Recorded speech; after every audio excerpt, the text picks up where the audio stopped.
GM, good morning. Welcome to the Milk Road Show, the daily crypto show where rates stayed put, but the Fed is officially fighting in the group chat. I'm your host, Jay Hamilton.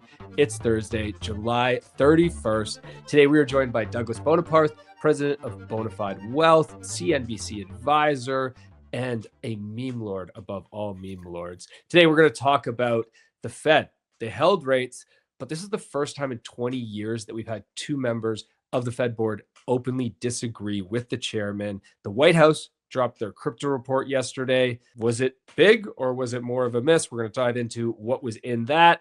And also, we're going to talk about the SEC made a couple of big moves that not a lot of people noticed this week, but will definitely have impact on crypto ETFs and Bitcoin. Before we jump in, I've been telling you guys all week, I'm super excited that we have finally launched a new podcast called Milk Road Macro, where you can get the deep dive on what is happening in macroeconomics on a weekly basis. And this week only, if you subscribe to Milk Road Macro YouTube, you could get a free subscription to Milk Road Macro Pro, which gets you weekly reports that give you everything you need to understand how liquidity and money is moving to make sure you don't miss the big moves that are going to impact your investments. Click the link in the show notes to subscribe today. Today's episode is brought to you by Definitive, the leading multi-chain trading terminal trusted by funds and pro traders. It's also brought to you by Ledn. Get cash without selling your Bitcoin. Without further ado, Douglas, welcome to the Milk Road Show. Hey, Jay, how are you? I'm great, my man. It's an absolute pleasure to have you today. Thanks so much for joining us. Oh yeah, I'm excited to be here. Okay, let's start with the news of the day, which is the FOMC meeting yesterday. Held rates, not a surprise. Nobody expected a change in rates. But I think that what the news that came out of it was, and this also maybe wasn't a surprise because there is definitely some dissent brewing at the board level there, but there is definitely clearly disagreement with what they should do around rates. What was your thoughts coming out of the FOMC meeting yesterday? Yeah, no surprise on the no change here. I think we all know where the friction lies between the administration, Donald Trump, and Jerome Powell. You could have bet there'd be some slanderous Truth Social post following that meeting. And, it came, I think, earlier today, some insult or mudslinging towards Jerome Powell, which isn't new, by the way. I love how they, have that face-to-face meeting in that building last week. And, they're patting each other on the back only to be called a knucklehead or a complete total loser or something like that. So mom and dad are fighting. We get it. Trump clearly, if you did not know this, wants rates to be lowered.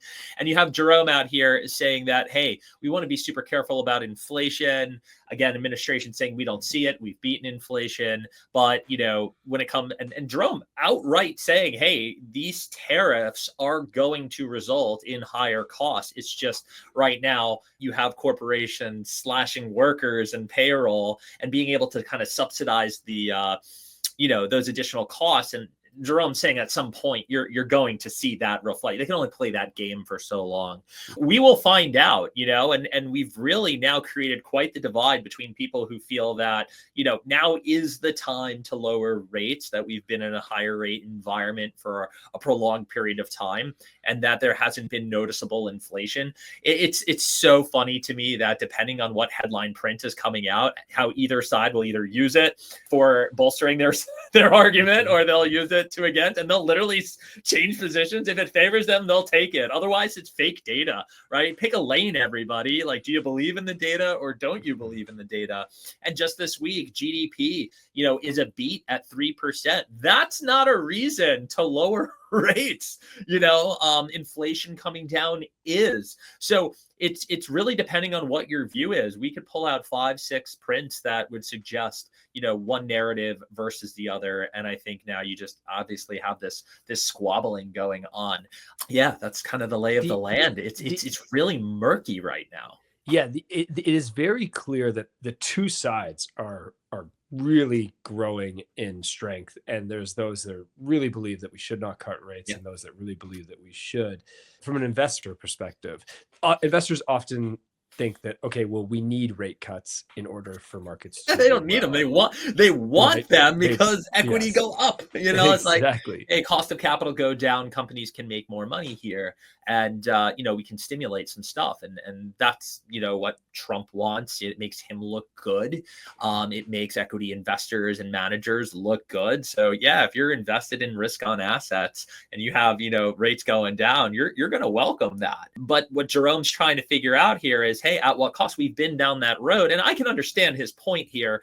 15 years of zero interest rate phenomenon, and what that's done, obviously pumping the economy with 11 trillion during COVID is how we got to the inflation that we have been combating since. And Jerome is probably very timid about getting this country back on low rate heroin, right? Like the longer we can stay higher, the better, to kind of wean our drug addiction, is really the best way to kind of frame it. So he sees that he's out next year as well. So why not just, I guess he can take the insults and the politification, if that's a word, of what's going on here. And I think that's my next thought is, look how political that this has become. So Jerome maybe now has put himself in a position where if he does lower rates, it looks like he caved, right? And the truth is, cutting 25 to 50 basis points, as that first step into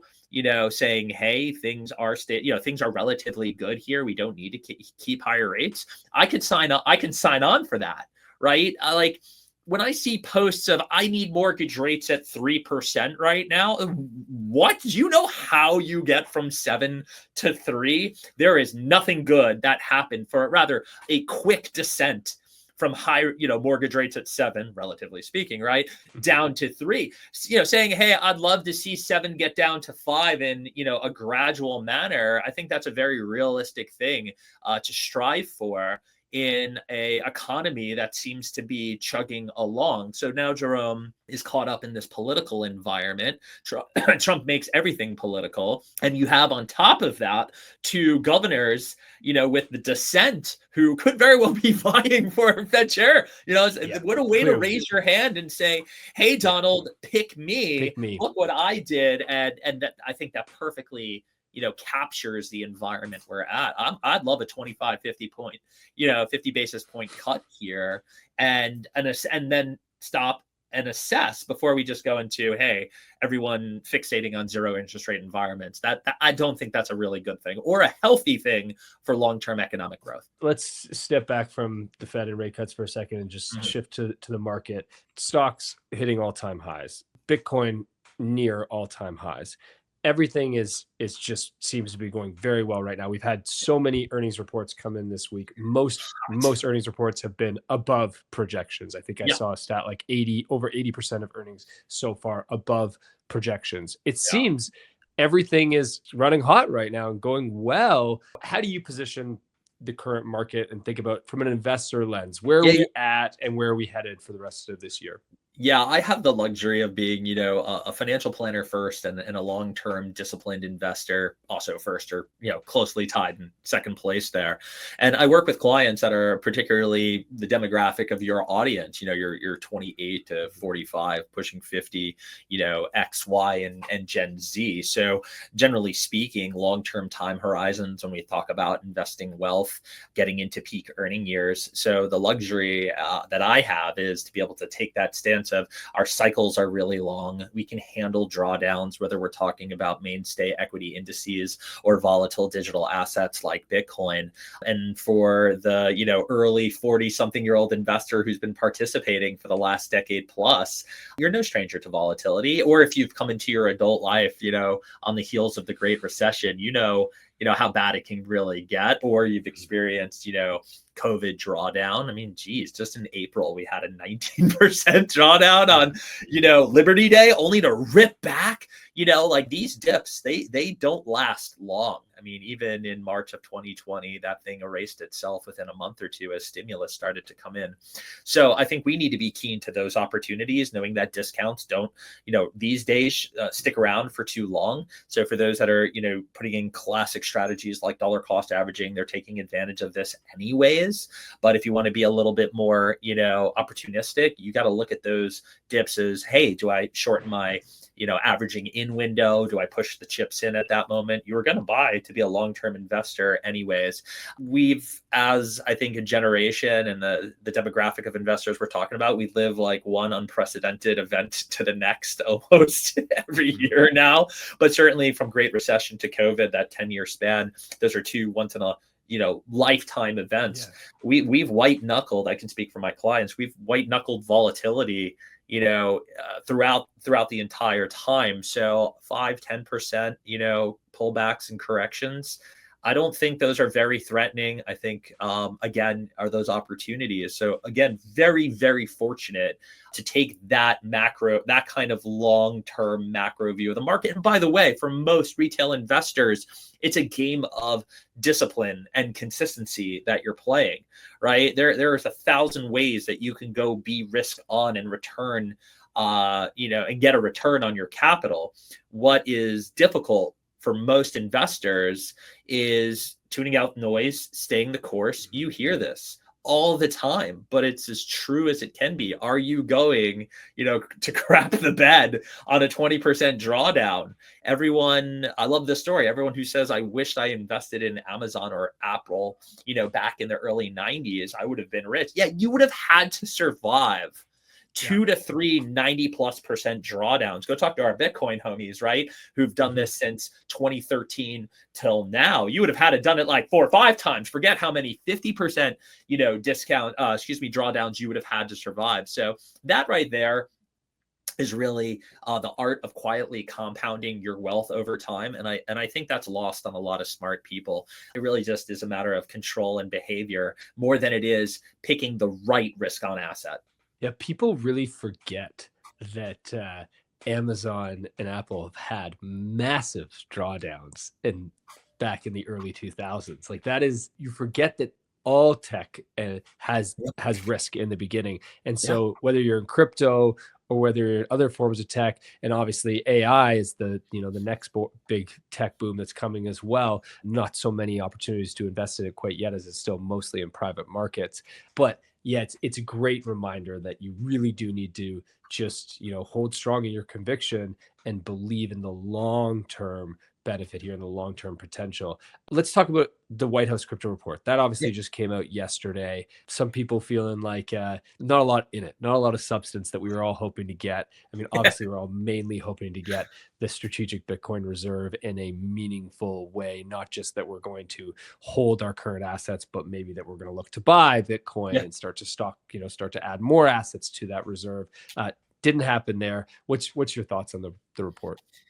On one hand, the good news is a real active effort to create framework around, digital assets in our country. You saw some things that you did want to see. For example, the reinforcement on the ban of a U.S. central bank digital currency. That seemed like a big win for people who didn't want the government, kind of digitizing things as far as our own, devaluing dollar is concerned. You're getting a little bit of everything, right? It's a potpourri of conversations around stablecoins and just DeFi in general, custody and tax treatment, how bankings get into this, self-custody. It's talking about stuff, and it's got all the buzzwords, right? It's got all the things you want. And I think everyone was really, as you mentioned, looking to see what specific language there would be about the strategic Bitcoin reserve. Like how many Bitcoins are we going to buy? If you're whether you're a maxi or just someone who's bullish on Bitcoin, you were hoping that language was there to kind of set. Instead, what did we see? I think a whale sold, or someone sold as we dipped down into those low ones. I love it. We're scared about $116,000. We're get me above 118 and I'll be happy. He's like, guys, we just got to 6 figures not too long ago. If you're David Sachs, you're happy. It's kind of like, hey, we really do believe in David here as our crypto czar, bolstering the frameworks and the Genius Act. I know there was some language around that as well. Look, again, good news. This is pushing us in the right direction to be that crypto powerhouse. Bad news, really didn't go very deep for people looking for, again, the strategic Bitcoin reserve and really what this roadmap is going to look like. But it's progress. I don't think you can say it's not. And I'd also remind people that like new technology, new currencies, new asset classes, you have to remember how slow the world of finance moves on a relative basis, right? Big changes in general and in life don't happen overnight. It's just that we forget that relative measure as technology, improves. And over the last 10 years, it's improved so dramatically. So, there's a disconnect between macro relative movement of an entire financial system and the micro speed in which things have changed. And I think that mismatch sends people in a loop, especially when you start getting your emotions involved and you really start waving the banner of your particular digital asset, right? So the more you find yourself becoming a maximalist on any particular digital asset, the more you probably are going to believe things should happen faster than they really will. In traditional finance, whales use the Bloomberg terminal. In crypto, they use Definitive, the trading terminal built by Coinbase alumni, which lets you trade across every major chain out there. Definitive's combination of low fees and advanced order types like limit, stop loss, and take profit make it one of the best on-chain trading experiences there is. The kicker, Milk Road listeners trade free on their first 25,000 in volume. Visit milkroad.com/definitive and start trading like a pro today. Selling your Bitcoin should be a last resort when you need cash. That's why there's Ledn, the trusted platform for Bitcoin-backed loans. You can unlock cash in as little as 18 hours with no monthly interest payments and no prepayment penalties. They've issued over $9 billion in loans and never lost a single Satoshi of client funds, even during the chaos of 2022. If you're a long-term hodler, this is the move. Get liquidity without selling at milkroad.com/Ledn, spelled Ledn.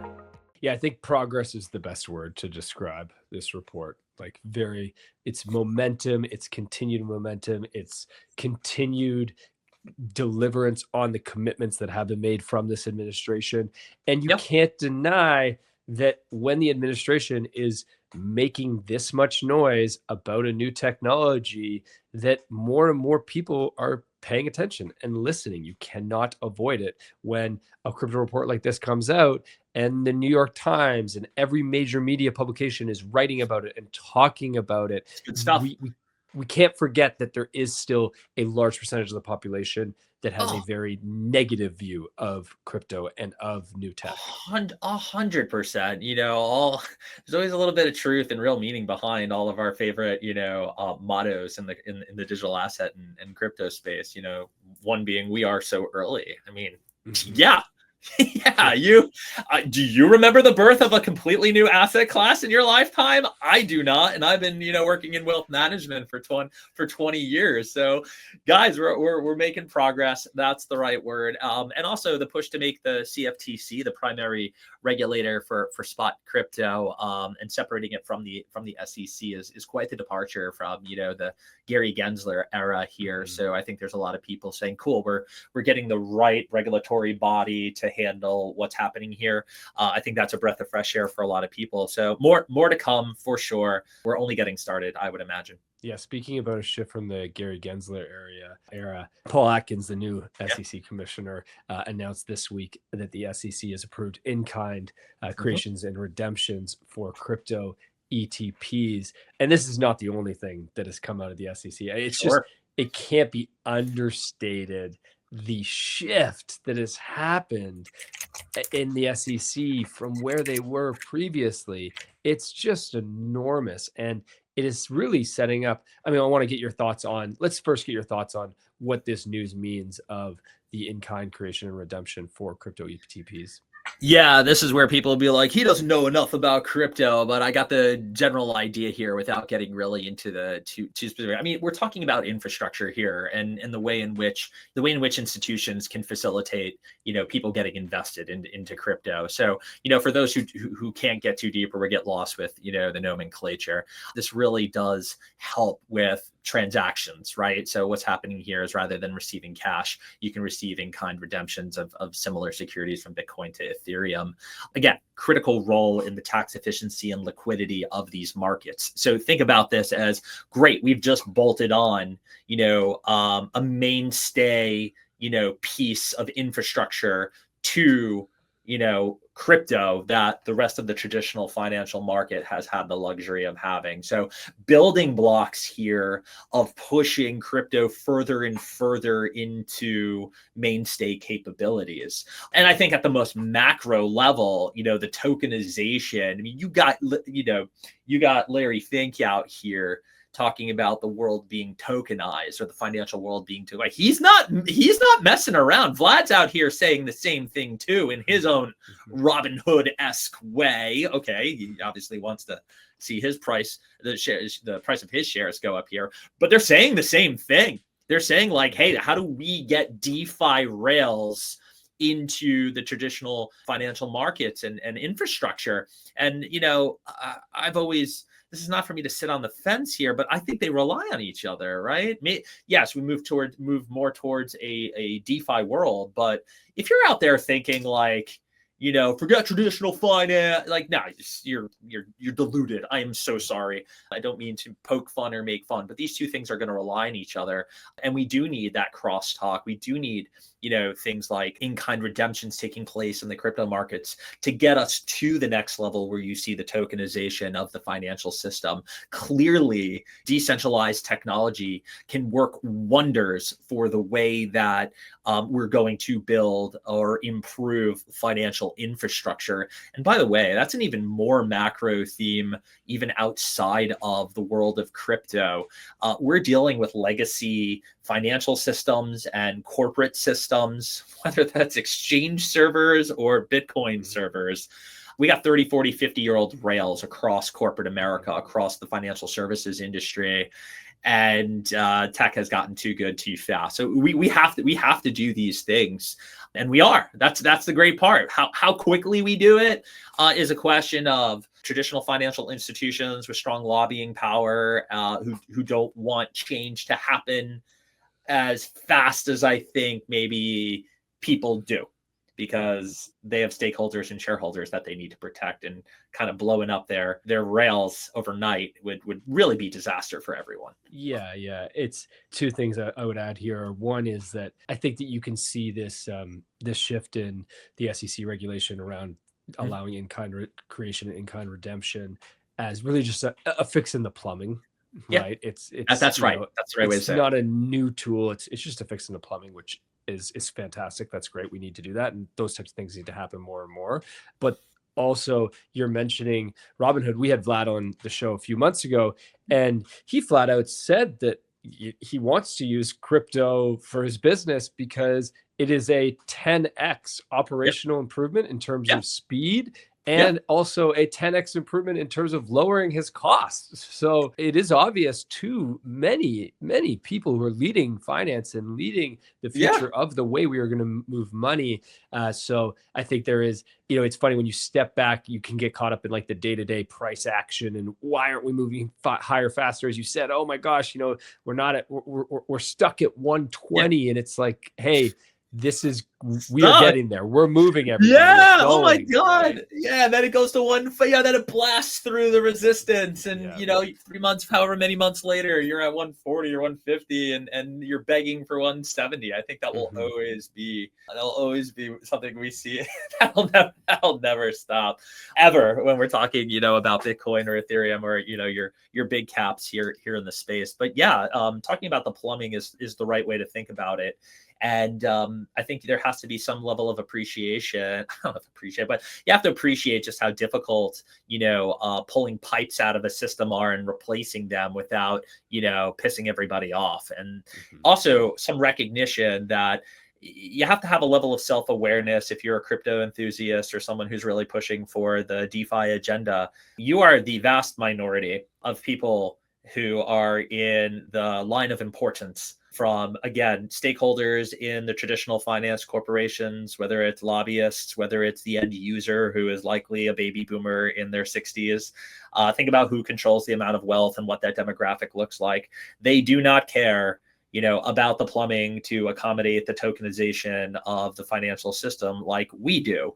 It is more our future that we're worried about. And unfortunately, if you're 75, if you have a good heart, you probably do care about your kids and your grandkids' future. But we're talking something very specific. Like, you're not too concerned with what our brokerage account user experience is going to look like, in the next 10 to, I am, you are, I am very, very interested in that because I have a wealth management business that needs to grow over the next 10, 20, 30 years. I'm thinking about my associates and when they take over, whether that's 10, 20 years down the road, you think I want to give them, archaic and antiquated rails to grow on?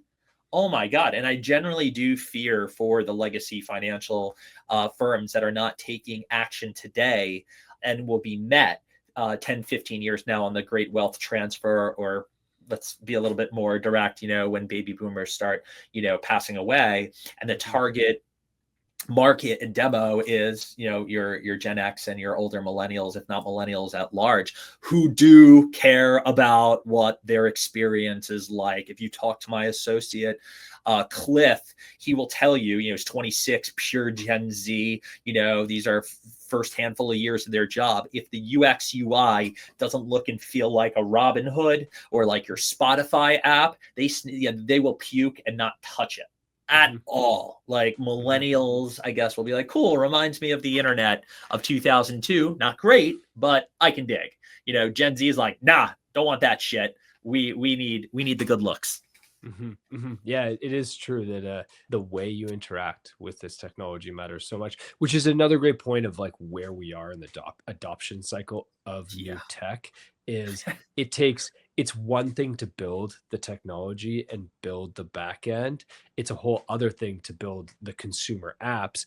And we, quite frankly, are still in the development of the consumer apps for crypto. Yes, we have Coinbase, and yes, we have, various exchanges that have great apps and have done a, stand-up job and great start, but we're still very, very early in that phase. I want to chat before we wrap up here, Douglas, would love to step back for a second and, running a leading wealth management firm in the US. You've also written books on investing in money. What's the best advice you've ever gotten about investing? Playing long games. I think not only does that work with investing, but I think it works in almost any area of life. Certainly the ones that you file under self-care. So whether that's financial health, physical health, mental health, your ability to focus, to think with the end in mind and know that you're playing a game that doesn't, first of all, most of these games, there's no winning. there's no winning. You don't say, oh, I'm finally healthy, I'm good. No, you got to obviously get into maintenance mode. All of these things require to have a long-term perspective, but also require and demand consistency and discipline, right? It's so easy to see the parallel between, financial health and physical health. I'll frame it like this: work out one day, nothing. Work out 4 days a week for 6 months, you're an entirely new person. I guarantee that you will be in the best shape of your life, no matter where you started in that. If you started, in pretty bad shape, the more dramatic the change will be. If you're in phenomenal shape, you'll be that much more in phenomenal shape. Same when it comes to your personal finances. Put $100 away once, even if you invest it right, or pick the S&P 500, you'll have a little bit working for you. Contribute $100 a week or a month over 10 years and get to that quiet compounding, and you'll have some real wealth to show for it. So in a world where immediate gratification of your DoorDashes and your Amazon packages showing up in a day or two, I see it with my children, like they think things just show up, like you have to get back to the idea that, nothing worth doing is easy. And that if you stick at something and it's hard and you do that repetitively, the results, the rewards that you will reap for that are going to be exponentially greater than any, trade you will make. My wife and I just finished writing our second book about relationships and money, and we have a whole chapter around wishful thinking. We have a whole section on risk.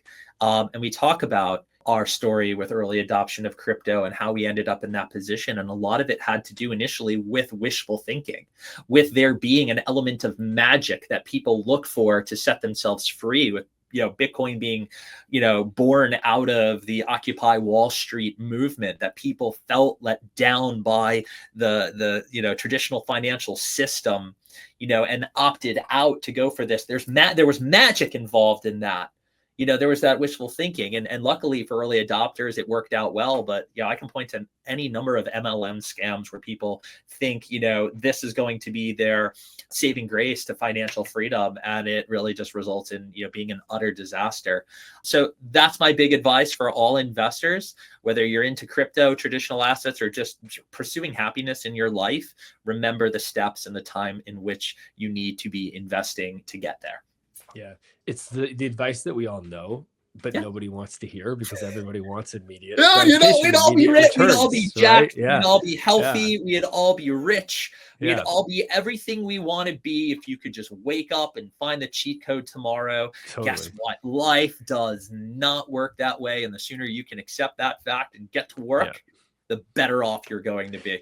And it doesn't work that way for anybody. Even those that you might sit here and say, oh my gosh, how did you get that? How did you become so successful? How do you become so wealthy? Well, I can guarantee you they put in the exact consistent effort that you're talking about week after week for long periods of time.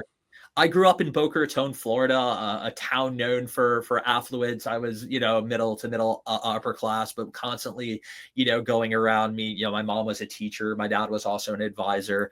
But around me were Porsches and AMG packaged Mercedes. Like, to see a 911 Carrera go by was normal. Luckily, I had perspective, or my family taught me to have that perspective. And at some point, I stopped saying, "Wow, how lucky are they to be driving that car?" I would ask myself, what did they do to get to a point where they could afford that car? Whether they did or they didn't, that framework of what did they do? How hard did they work? What did they build in order to be in a position to afford that?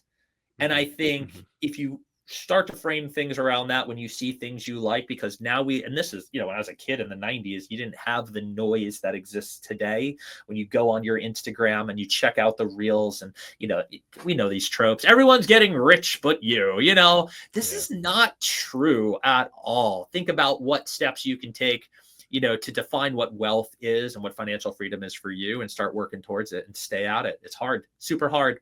Yeah, well said. Thank you so much for joining us today, Douglas. Really appreciate your time. My pleasure. Thanks, Jay. Thanks for listening, and everybody. I got to remind you, as always, none of today's episode is financial advice. I'm not your financial advisor. Douglas is not your financial advisor. If you need help with your finances or your investments, you should speak to a professional. And if you want to stay up to date on everything that's happening in the macro world, please make sure you subscribe to Milk Road Macro YouTube. Hit the link in the show notes. And if you subscribe today, you could win a free subscription to Milk Road Macro Pro, which gets you weekly reports on everything that is moving liquidity and moving markets at a macro level. Thanks for listening in, folks. Have a wicked awesome day. We'll see you back again tomorrow. And finally, I've got to give a shout out to our partners over at Nexo. Have just partnered with the DP World Tour, one of the leading golf tournaments in the world, 45 tournaments across 4 continents, and they're going to have the Nexo Championship debuting this August in Scotland. So keep an eye out for that, because this is one of those things that feels very marketing talk, but I get super excited because when you think about sports and the crossover with the attention that it has and how many leading global brands are sponsoring massive sports tournaments, it's pretty exciting to see crypto brands sponsoring large sports tournaments as well. So hat tip to Nexo. Way to go, guys. Thanks as always for doing what you guys do in the space. Thanks for tuning in, y'all. Have a wicked awesome day. We'll see you back again tomorrow. As always, if you liked today's episode, please hit subscribe and make sure you follow us so you don't miss out on the next one. There's also a link in the description to our free 5-minute daily newsletter where we simplify crypto for you while making you laugh. And if you're willing to step up your crypto investing game, we're going to also leave a link for Milk Road Pro. You get access to our portfolio where you can see exactly exactly what we are buying. This is your number one resource to help you invest successfully in crypto. One final note, this show is for educational purposes only, and nothing we say is financial advice. Investing in crypto or any asset is risky, and you should never invest more than you can afford to lose. Thanks so much for listening in, my friends. Have a wicked awesome day.